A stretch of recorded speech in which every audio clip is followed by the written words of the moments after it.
Cette semaine, il y a une paroissienne qui m'a envoyé un courriel qui me disait, vous savez, Père, vous devriez faire une petite blague au début de votre homélie.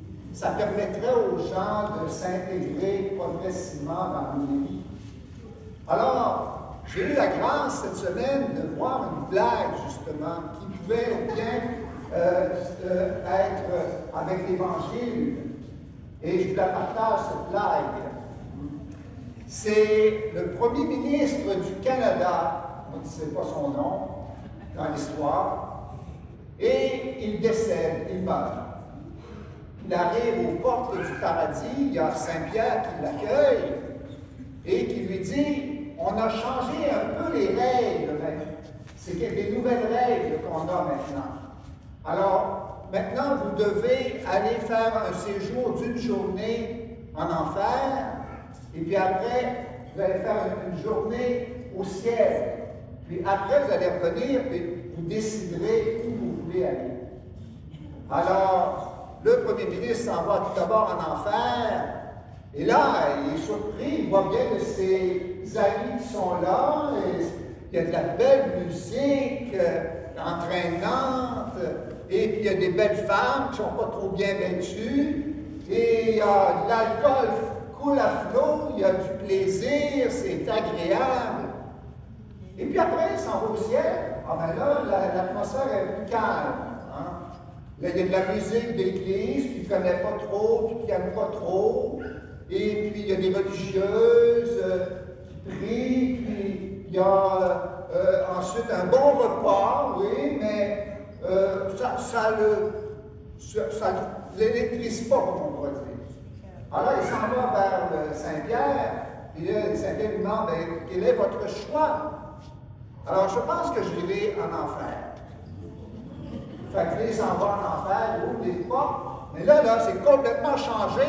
C'est lugubre, noir, il n'y a pas de musique, c'est sombre, c'est plate, comme on pourrait dire. Alors, il se tourne vers le diable, et il dit, comment ça se fait? Quand je suis venu il y a 2 jours, c'était plein de vie, il y avait plein de fun, c'était beau, c'était intéressant, puis là, c'est plate à mort. Ah, ben, il dit, vous savez, il y a 2 jours, on était en période électorale. Et là, vous avez fait votre élection, votre choix, maintenant on revient à la vie normale. Alors, c'est une histoire, mais qui est pleine de vérité, parce qu'on voit que Satan cherche à nous tromper par le mensonge et à nous éloigner de Dieu. Et c'est ça l'histoire du premier péché d'Adam et Ève, qu'on a entendu dans la première lecture. Avant le péché, eh bien, la vie était belle pour Adam et Ève. Ils étaient en harmonie avec Dieu, avec la création, entre eux, ça allait, ils étaient plein de bonheur. Mais voilà que le tentateur est venu et il leur a fait miroiter des mensonges. Hein, au fond, ils ont cru à ces mensonges, c'est ça le problème. Et si vous remarquez, hein, il a dit, le Seigneur nous a dit de ne pas manger de cet arbre-là, de ce fruit-là. Il dit, Père, non, arrêtez, vous autres. Si vous allez en manger, vos yeux vont s'ouvrir, puis vous allez être comme des dieux. Ah oui? Ah ben là, ils ont mangé la pomme, c'était pas une pomme, c'était un fruit défendu. Et puis, voilà, nous dit le livre de la Genèse, après avoir mangé, après avoir péché, désobéi à Dieu, eh bien voilà que leurs yeux s'ouvrirent et ils se rendirent compte qu'ils étaient nus. Voyez-vous, là, ils se sont rendus compte qu'ils n'étaient pas Dieu. Ils se sont rendus compte qu'ils étaient nus, c'est-à-dire pauvres, faibles, démunis et floués. Ils se sont sentis floués par le diable, par son mensonge. Et Jésus, bien, notre Sauveur et notre Dieu, hein, qui est le chemin, la vérité et la vie, eh bien, il est venu pour réparer, pour nous guérir du mal, du péché, hein, et des mensonges du tentateur. Et Jésus, bien justement, pour venir nous guérir, il a accepté de subir les tentations du diable. Et c'est ça l'Évangile d'aujourd'hui. Jésus a été tenté à 3 reprises, de 3 manières différentes. Le chiffre 3 dans la Bible, ça veut dire un chiffre parfait. Ça veut dire que Jésus, il a fait toutes les tentations possibles pour justement venir à notre secours. Et la tentation dans la Bible, vous savez que ça a 2 significations. Première signification du mot tentation, c'est la mise à l'épreuve. Faire un test. Pour nous, eh bien, la tentation va tester la profondeur de notre foi. Si on a une foi en superficie, eh bien, c'est pas long que ça s'en va. Le moindre lavage, eh bien, ça peut nous faire tomber la foi. Mais pour Jésus, lui, eh bien, la tentation qui est une mise à l'épreuve de son identité de fils de Dieu.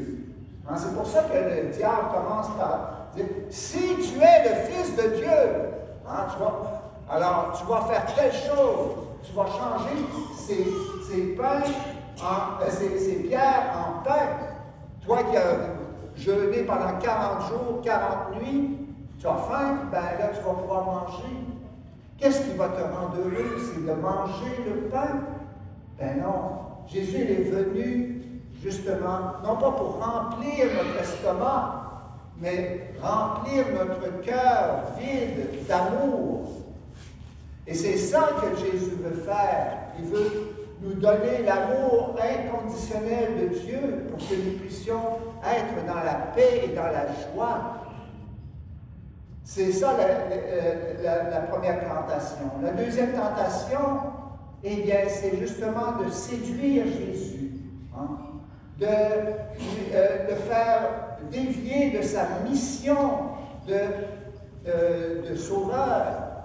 Et le diable va s'employer en disant, eh bien, il le fait monter sur le haut du pinacle du temple et lui dit, jette-toi en bas, et les anges vont te sauver.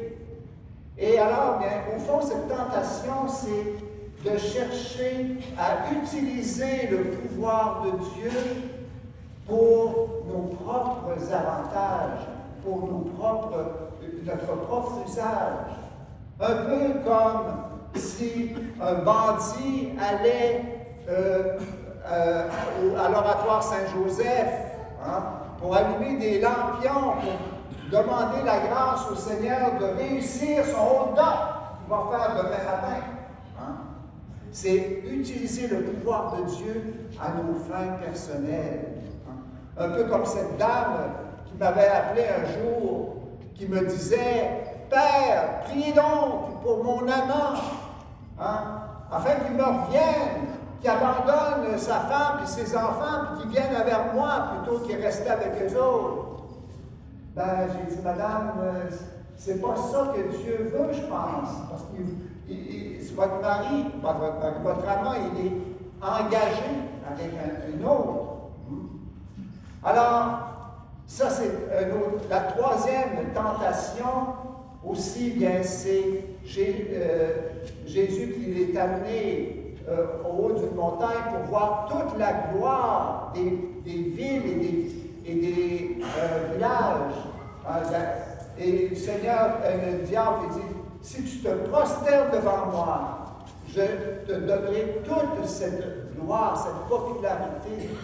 Comment on peut faire des choses pour à être célèbre et être glorifié par les humains? Et Jésus nous dit, tu adoreras seulement Dieu. Quand j'entends souvent les gens dire, j'adore ça, j'adore ci, je l'adore lui, je l'adore elle. Mais on n'adore pas Dieu. Dieu est le seul que nous puissions adorer en esprit et en vérité, parce qu'il est la source de notre être, de notre vie. C'est lui sans qui, eh bien, toute notre vie tombe en ruine. Alors, le Seigneur nous invite, durant ce temps du carême, à être vigilants et à combattre les mensonges du tentateur, le père du mensonge, qui continue son œuvre en nous et autour de nous. Et nous, chrétiens, bien justement, on a ce temps du carême, de ces 40 jours, pour devenir de plus en plus aguerris, pour ne pas tomber dans le ballon du tentateur et ainsi rester fidèles à l'amour de Dieu. Amen.